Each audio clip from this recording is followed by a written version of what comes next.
On May 9th, Russian President Vladimir Putin stood in Red Square to oversee Russia's Victory Day parade, the single most important ritual in the Russian geopolitical calendar. The ceremony was an attempt to remind the world, and the Russian people above all, that the nation that helped defeat Nazi Germany had earned its place at the top table of history. Usually, the tanks would roll and intercontinental ballistic missiles would be proudly showcased through the square while fighter jets streamed across the sky. The message was always, "We always were and always will be victorious." Except this year. In this year's version, there were no tanks, there were no advanced missile systems or heavy military hardware of any kind on display. For the first time in the last 20 years of the Victory Day parade, the armored columns stayed home. They were simply shown on video because the Kremlin was afraid that Ukrainian drones would destroy them live on television. Let that sink in for a moment. The country that kept the world's largest nuclear arsenal on hair-trigger alert for decades wouldn't roll out its tanks through its own capital city, all because a country it confidently said it would conquer in a matter of days can now strike Moscow. 4 years ago, Putin's tank crews drove toward Kyiv with dress uniforms packed in their kit bags. They expected a victory parade through the Ukrainian capital within a week. Today, it's Putin who cannot hold his parade. But the tanks missing from Red Square are just the most visible symptom of something much deeper. Right now, behind the facade of state television and carefully staged photo opportunities, something is breaking inside the Russian system and the Kremlin itself. The elite is disillusioned, the public is angry, and the economy is cracking. And Vladimir Putin, the man whose blind ambition started it all, is increasingly isolated, increasingly lied to, and increasingly unable to stop what he set in motion. What we are watching, according to some of the most credible Russia watchers in the world, is the beginning of a geopolitical catastrophe of Putin's own making. And history tells us that for Russian leaders, catastrophes like this rarely end quietly. To understand what's happening in Russia right now, let's delve deeper into how power actually works in Russia. According to Robert Service, a British historian who wrote extensively on the subject of the Soviet Union, Russian political legitimacy is not really built on elections or constitutional norms. Instead, it's built on military glory. Russians are raised to revere their battlefield history above all else. Tolstoy's War and Peace is essentially a treatise on Russia's victory over Napoleon. The Soviet Army's capture of Berlin in 1945 is the foundation of its national identity, the thing the country reaches for when it needs to remind itself of who it is. So any Russian leader who wins wars is legitimate, and one who loses them is not.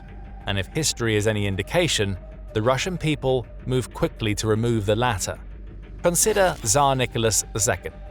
He started a war against Japan in 1904, which Russia lost, and the humiliation cracked the foundations of his rule. Then came the First World War. Russia's military was, by 1917, actually performing reasonably well on the Eastern Front. But the public did not see that.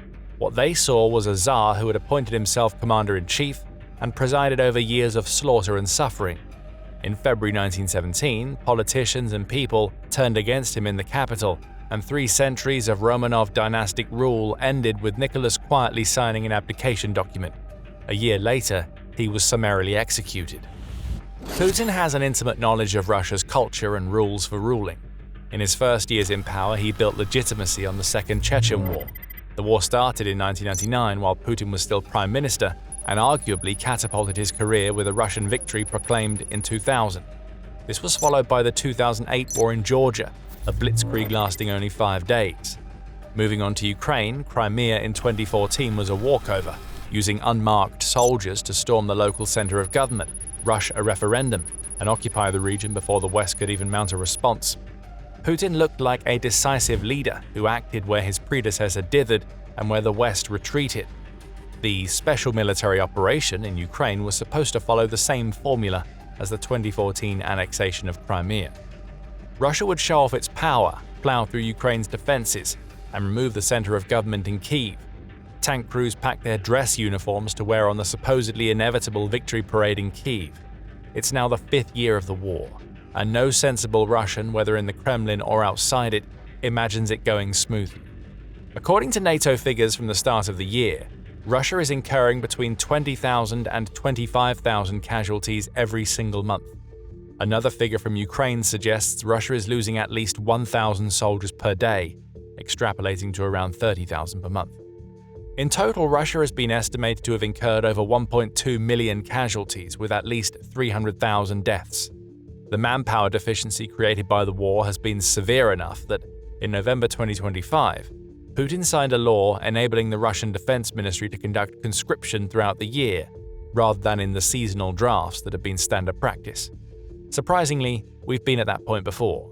Putin already knew what he'd signed up for when he attempted a partial mobilization in the autumn of 2022. Hundreds of thousands of Russian men fled the country rather than being called up. The mere concept of a mass exodus of such proportions was deeply embarrassing for a government projecting an image of national unity and patriotic fervor. Hence, the government began cracking down on dissent and any opinions that didn't paint Russia as a surefire winner. And the new year-round conscription law will be worse. The earlier mobilization waves drew heavily from poorer regions, rural communities, and ethnic minority areas away from the capital. In these places, the military pay was heralded as a genuine lifeline, considering that some figures proposed the yearly wage plus sign-on bonuses to be up to 4 times the national average.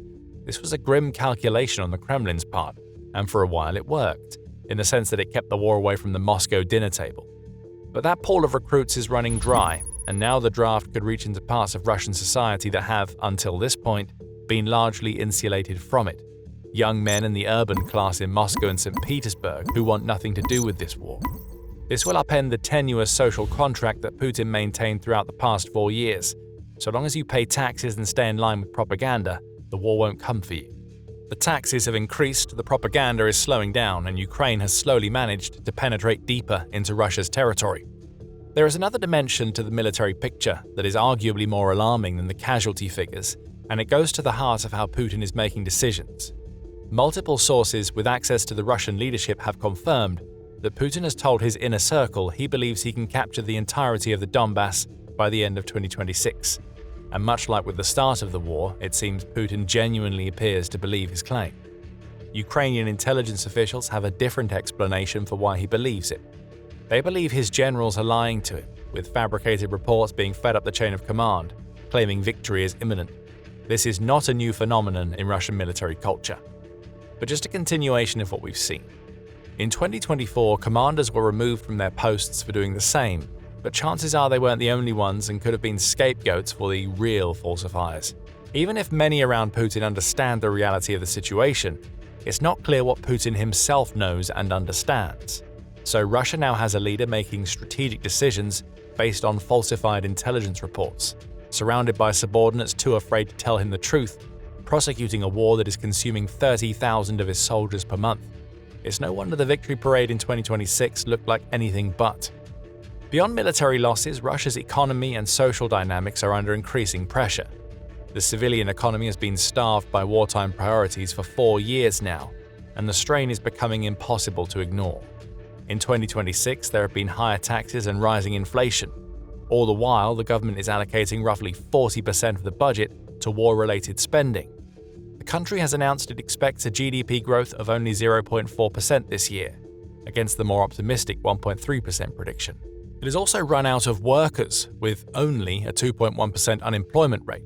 But while that figure might sound promising under ordinary scenarios, it's different for a country that has spent the last 4 years in war. An unemployment figure as low as this suggests that Russian companies have no unemployed people to find. Pitted against one another, businesses advertise higher wages, where the costs are passed on to the consumer, that consumer being the Russian citizen. So Russian workers are caught in a loop where they nominally earn more money on account of being able to pick their job, only to have to pay more to live. The social consequences also show up in the data. Russia's General Happiness Index fell to a 15-year low in April 2026, according to a state pollster. Curiously, the last time the index was this low was when Putin was set to become president for the second time in 2011, replacing his deputy, Medvedev. Putin's approval rating has fallen to its lowest point since the start of the full-scale invasion. Then there's the geopolitical dimension behind Russia's situation and lack of progress, which is a double-edged sword for its economy. But before we continue, make sure to subscribe to The Military Show. We post videos covering the latest military developments, geopolitics, and global conflicts. President Donald Trump's confrontation with Iran, which led to the blockage of the Strait of Hormuz, prompted the United States to lift some of its sanctions on Russia selling oil to India. This was a significant windfall that has added more than $100 million per day to Putin's tax revenues. That money buys weapons, parts, technology, and most importantly, continues Chinese political support. But $100 million a day in oil revenue doesn't bring down inflation. When Trump came into power, Putin believed that Trump would fully side with Russia. Early negotiations were focused on Trump trying to force Ukraine to accept an agreement that would have it cede the occupied territory for no return. Not only did that attempt fail, but Trump has publicly withdrawn from negotiating between Russia and Ukraine, leaving the former with only China at its side, and the latter with most of Western Europe, which has correctly identified that Ukraine is Russia's first stop in trying to reclaim lost Soviet territory on the continent, and went full steam ahead with collaborative projects and military donations. So any leverage that Putin thought he had with Trump is now gone, while Ukraine has drastically reduced its dependence on assistance from the US itself. And if the economic pressure doesn't cause Russia to collapse, the information crackdown just might. In late summer 2025, the Kremlin started promoting Max, a Russian-made alternative to Telegram, which was arguably already considered a social media network dominated by Russian speakers. The new network provided seemingly no barriers to Federal Security Service investigators, so using it meant the FSB could see what you write. Switching to Max was basically asking the civilians and military to open surveillance on themselves. The backlash has been thorough, with strategic bloggers suggesting that this could collapse frontline command due to the app's lack of basic security features. Mere months after the promotion, the government reversed course, citing the so-called lack of security as the main reason. One Kremlin insider described dinner party conversation in the Kremlin as dominated by a single subject, the internet. They suggested that the way Russia is going, it's going to start looking more like North Korea. This is particularly noteworthy since Russia has, for the past decade, been trying to emulate China's system of internet controls. The journalist Ksenia Sobchak, who is the daughter of Anatoly Sobchak, the St. Petersburg mayor who was Putin's early political mentor, told The Guardian that she believes it's only a matter of time before Russian authorities move to block all Western social media platforms entirely. However, unlike China, where the internet is monitored but at least works consistently, Russia can't properly monitor its citizens, nor can it provide stable connections. Case in point, businesses complained that they kept losing broadband, to which the government responded that it was trying to shut down internet access for vital targets to improve security, i.e. make them less susceptible to drone tracking. Regardless of its success, this looks to be the intended trajectory of domestic affairs for Russia, where the information space will get progressively more sealed, and each sealing generates a new wave of anger. The public will either try to go around the restriction or fully buy into the government's propaganda, leading to the media and schooling systems becoming increasingly militant and on par with the Soviet regime. And we all know how it ended for the Soviets. The clearest picture of where things stand comes from Putin's inner circle, where the winds of fortune have shifted. The Guardian, citing interviews with multiple people in the orbit of the Russian leadership and prominent officials, has painted Putin as an isolated leader surrounded by an elite that is becoming rapidly disillusioned. Of course, they're not openly plotting for the change of government, as none of them would survive such an act. There are talks of a loss of faith in the current Russian leader, and that loss is basically translating to the slow degradation of the country's authoritarian rule. Putin has seemingly become aware of the narrative circulating about his state of mind and leadership capabilities. A European intelligence report, shared with several outlets in early May and reportedly produced by a European country, claimed that security measures around Putin had been significantly tightened since March over fears of a possible plot or coup attempt, and suggested that the former defense minister Sergei Shoigu could emerge as a threat. A week after those reports circulated, the Kremlin released a carefully produced video of Putin visiting his former schoolteacher, Vera Gurevich, in central Moscow. The Putin in the video appeared relaxed, wearing what could amount to casual clothing, as if to purposefully dispel the notion that he was hiding in a bunker. But the staging itself speaks to the pressure. After 25 years in power, the Kremlin feels compelled to release footage of Putin buying flowers to prove he's not afraid. The government has also debunked the Shoigu scenario by arresting several officials close to the former defense minister and thus further isolating him from Putin's inner circle. Most analysts now believe that if a real threat to Putin's rule emerges, it will come from within his inner circle. This will be someone with access, with institutional support, and with the conviction that the current trajectory is genuinely catastrophic. A personal group doesn't seem to exist or to have emerged yet, and Russia's ruling and oligarch classes seemingly suffer from what could be called the dissolution of responsibility. Everyone is afraid of Putin, and nobody trusts him. The Russian president has also spent the better part of 3 decades dismantling the upper class to fill it with an elite that is fully subservient to him. Nobody actually wants to make the first move. Instead, the oligarchs are hiding either within Russia or completely out of the country, waiting for the shoe to drop and for someone else to dismantle Russia's current regime. So the people who arguably have the means and opportunity to make changes are paralyzed, watching the country's economy sink into oblivion. Even if we set aside everything else, the casualties, the conscription crises, the economic pressure, the information crackdown, the elite disillusionment, there is the geopolitical dimension of the war in Ukraine and its current trajectory. Robert Service, remember he's one of Britain's foremost experts on Soviet history and geopolitics, called Putin's invasion of Ukraine a gigantic geopolitical blunder, and he is far from the only one. Consider what Russia had and what Putin chose to do with it. Russia in the early 2010s was an energy superpower, with a seat at every major international table, a functional relationship with Europe, and the option to play China and the United States off against each other to Moscow's advantage. Instead, Putin chose to cut ties with the West, to invade a neighbor, and to transform Russia from an indispensable player into a geopolitical pariah dependent on Chinese patronage and Iranian drones. And even if peace comes on terms the Kremlin can present as acceptable, one where Putin can claim he fulfilled the ambitious objectives from 2022, permanent damage has already been done to Russia's geopolitical standing. NATO has expanded to include Finland and Sweden, doubling its land border with Russia and absorbing 2 countries that could further strangle Russia's naval access in the Baltic Sea. European defense spending has exploded, with countries across the continent finally meeting NATO's requirements of 2% of GDP, where its biggest economy promised it would go up to 3.5% of GDP with collaborative and infrastructure efforts. 4 years after being battered by drones, missiles, and tanks, Ukraine has emerged as a battle-hardened military force with deep ties to Western intelligence and defense industries.